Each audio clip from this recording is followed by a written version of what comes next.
Hello.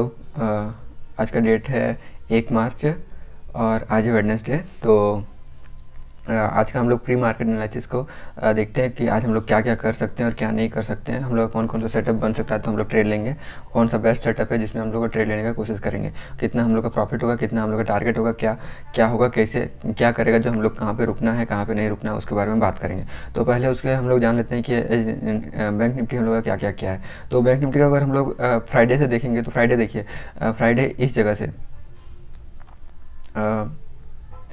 जगह से नीचे गिरना शुरू हुआ था। मतलब यहाँ पे पुट सेलर्स और क्या बोलते हैं, पुट नहीं कॉल सेलर्स, कॉल राइटर्स यहाँ से नीचे नीचे लेके आए थे और फिर ये इस जगह पे मतलब 800 की जगह पे हम लोग उस दिन को एक सपोर्ट भी माने थे। इसके नीचे अगर जाता तो HDFC अगर उसके नीचे जाता तो वो इसको फिर से नीचे ला सकता था, पर उसको छोड़ के ICICI में बहुत ज़्यादा बाइंग हुई उस दिन को। उसका अगर बाइंग को देखें तो ICICI में बहुत ज़्यादा बाइंग हुई, अचानक से बहुत ज़्यादा बाइंग हुई, उसका ट्रेंड लाइन का सपोर्ट लिया और बाइंग होने के बाद ये सीधा उसने 2% तक ऊपर गया और 2% तक ऊपर गया और ये मार्केट को ऊपर लेके आ गया। और जितने भी कॉल जो उस दिन जो फ्राइडे का सेशन को जो जितने भी कॉल राइटर्स एक्टिव हुए थे, जितने भी कॉल राइटर्स थे वो उतने ज़्यादा ऊपर जाने नहीं दिए। और फिर आखिरी के मोमेंट में देखेंगे तो आखिरी के टाइम में मतलब बिल्कुल 3 बजे के बाद में थोड़ा सा गया, क्योंकि कॉल राइटर्स भी वहाँ से निकल चुके थे। ठीक है, फिर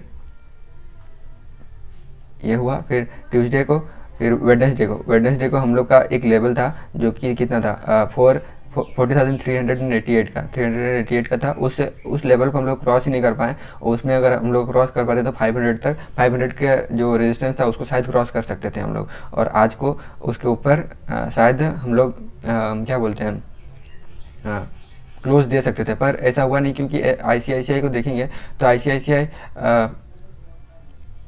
1 डे का चार्ट में अगर देखेंगे तो देखिए बहुत बहुत बड़ा कैंडल बनाया था, बहुत ज़्यादा बाइंग हुई थी और अचानक से थोड़ा सा इसको रुकने का ज़रूरत था। मतलब एक पॉज कैंडल देना चाहिए था। हम उसको मतलब इग्नोर ही कर दिए थे और हम उसमें एक अच्छा सेटअप समझ के हम वहाँ बाइंग करने का इरादा बना के बैठे हुए थे। पर ऐसा अच्छा हुआ कि उस लेवल को हम लोग को क्रॉस कर ही नहीं पाए और वहीं से रेजिस्टेंस हो गया, हम लोग का मतलब स्टॉप लॉस नहीं हुआ। तो ये मेरा गलती था। और उसके बाद देखिए तो क्या हुआ था बैंक निफ्टी में,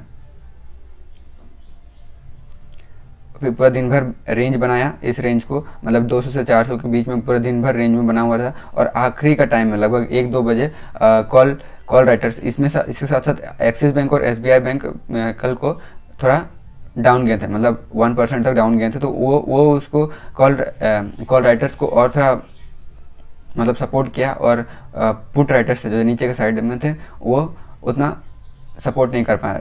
फिर भी उन लोग का जितना प्रॉफिट होना था एक दिन में, जो इंट्राडे ट्रेडर्स थे वो उनका जो थीटा डी के कारण जितना प्रॉफिट होना था वो प्रॉफिट लेके वो निकलने की कोशिश की। जब इस 200 को क्रॉस किया तो उसके कारण ये अचानक से नीचे गया। और फिर उसी के साथ जो कॉल राइटर्स थे उनका भी अपना जो ये प्रॉफिट हो गया, तो वो भी लेके निकलने के कारण वो फिर से ये मार्केट ऊपर चला गया। यहाँ पे क्या बोलते हैं उसको,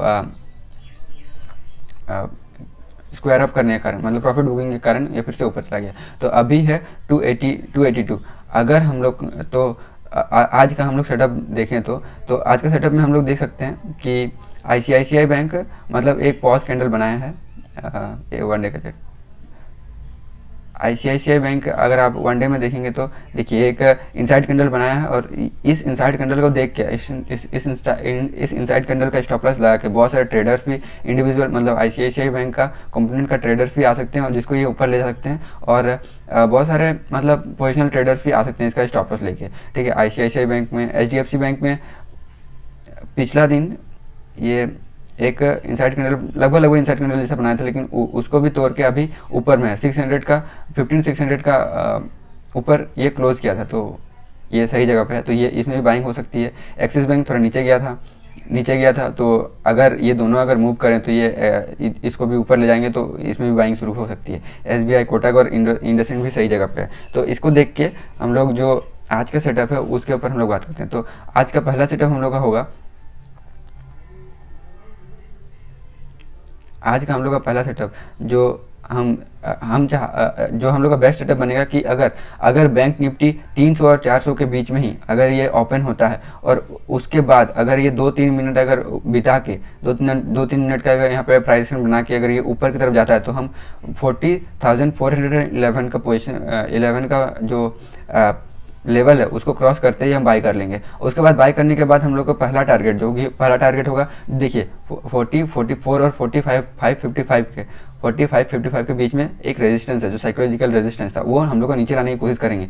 तो एक बार 40, 55 के तक आने के बाद मतलब 40, 45, 55 तक आने के बाद एक बार ये पीछे ज़रूर आएगा, मतलब एक बार कॉल राइटर्स जो हैं वो उसको धक्का पीछे मतलब नीचे लाने की जरूर कोशिश करेंगे, और नीचे लाने की कोशिश करेंगे तो उसमें डरना नहीं है। इसमें हम लोग रिस्क ले सकते हैं, इसका जो हम लोग जहाँ पे 44 तक का रिस्क ले सकते हैं, और अगर 44 के नीचे आ गया तो हम लोग फिर से स्क्वायर अप करके निकल जाएंगे।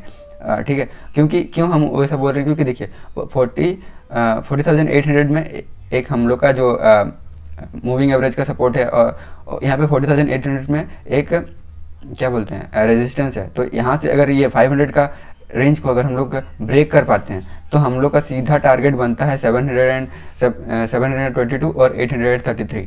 तो हमारे पास प्रॉफिट करने का ज़्यादा चांसेस है। तो इसलिए ये हम बेस्ट सेटअप हमको लगता है कि आज के लिए ये बेस्ट सेटअप हो सकता है। तो हम लोग यहाँ 833 तक हम लोग का लास्ट टारगेट होगा, और ये थोड़ा प्राइजेक्शन बनाते हुए ही जाएगा। तो प्राइजेक्शन को आज को फॉलो करना होगा 555 तक, उसके बाद शायद ज़्यादा तेज मूव मिल सकता है। और अगर यहीं से 411 के बाद ही अगर अच्छा मूवमेंट मिला तो बहुत अच्छी बात है। ठीक है, अब ये दूसरा सेटअप हम लोग का ये बन सकता है कि 300 और 400 के बीच में ओपन ना हो, कि हमारा मार्केट ओपन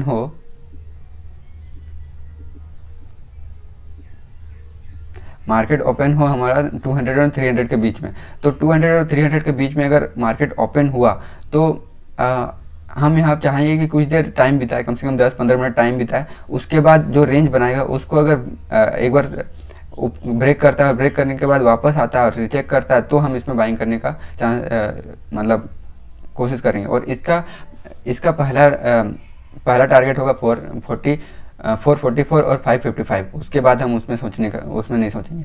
हाँ, और उसके बाद इसका जो 388 है, अगर बेस्ट हो सके तो यहाँ पे जितना ज़्यादा टाइम बिताए उतना ज़्यादा अच्छा है। जितना ज़्यादा देर यहाँ पे 200 और 300 के बीच में अगर जितना देर टाइम बिताएगा उतना ज़्यादा ऊपर जाने की चांसेस है। क्योंकि अगर तुरंत चला गया, मतलब मान लेते हैं कि यहाँ से तुरंत चला गया और तुरंत अगर ब्रेक कर सकता है 411 को, तो यहाँ से 200 से लेकर 200 पॉइंट्स का पहले ही हम लोग का मूव मिल चुका होगा, तो वहाँ पर फिर प्रॉफिट बुकिंग होगी। तो उतना जल्दी लेने की कोशिश मत कीजिएगा। तो उसके बाद अगर 411 को अगर क्रॉस भी करता है तो उसको रीचेक करने का 444 तक जाने दीजिए, उसको रीचेक करके आने दीजिए। और अगर फिर से 400 का अगर हम लोग का सपोर्ट लेता है और फिर से ऊपर जाता है तो जो हम लोग का रेंज बनेगा उसका हम लोग स्टॉप लॉस लगा के ऊपर की तरफ ले सकते हैं। तो उसके लिए हम लोग का टारगेट होगा 555, और इसमें थोड़ा सा हम लोग रिस्क लेके ऊपर की तरफ देख सकते हैं। और पता नहीं, पहला टारगेट होगा 555, तो उसके बाद जितना दूर जाता है उसमें से उसके बाद निकल लीजिएगा, ज़्यादा अच्छा रहेगा। तो ये है हम लोग का दूसरा सेटअप। और तीसरा सेटअप देखें तो अगर ये गैप अप ओपन होता है, 444 और 555 में, तो हम लोग क्या करेंगे, तो हम लोग रेंज को देखेंगे और रेंज बनने का वेट करेंगे। और रेंज बनने के बाद अगर ऊपर की तरफ जाता है तो हम लोग अब लेने की कोशिश करेंगे। और गैप डाउन होता है तो हम लोग गैप डाउन में हम लोग वही करेंगे, मतलब क्या करेंगे, रेंज बनने की कोशिश करेंगे और उसके बाद देखते हैं क्या होता है क्या नहीं होता है। ठीक है, तो हम लोग देख सकते हैं हम लोग का मार्केट शुरू हो गया और हम लोग का बिल्कुल उसी जगह पे 400 और 500 के बीच में ही ओपन हुआ है और ये नीचे आया है। देखते हैं यहाँ पे अब तो कोई चांसेस नहीं बनता है। यहाँ पे रेंज बनने दीजिए 500 का, जो 555 का जो हम लोग का रेजिस्टेंस है, उस रेजिस्टेंस और 444 का रेजिस्टेंस में अगर ये टाइम बिताता है तो उसके बाद 555 को अगर क्रॉस करता है तो हम लोग लेने की कोशिश करेंगे। चलो ठीक है, तो ये था आज का वीडियो। Thank you.